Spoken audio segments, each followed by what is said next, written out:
Hindi lang mga parcel ang sumasabay sa holiday rush, kundi drogang ibinenta online. Dalawang nagde-deliver niyan ang nasa kote sa Taguig City. Nakatutok si John Consulta. Exclusive. Pagkakuha ng signal.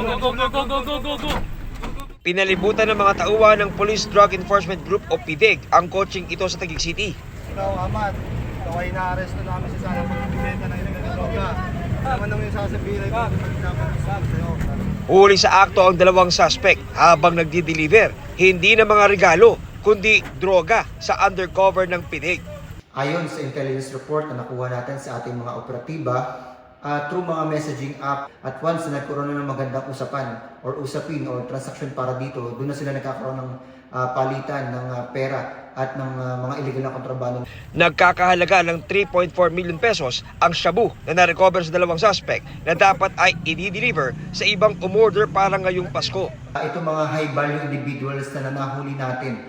Ang kanilang area of operation ay dito nga sa Taguig City at mga nearby cities.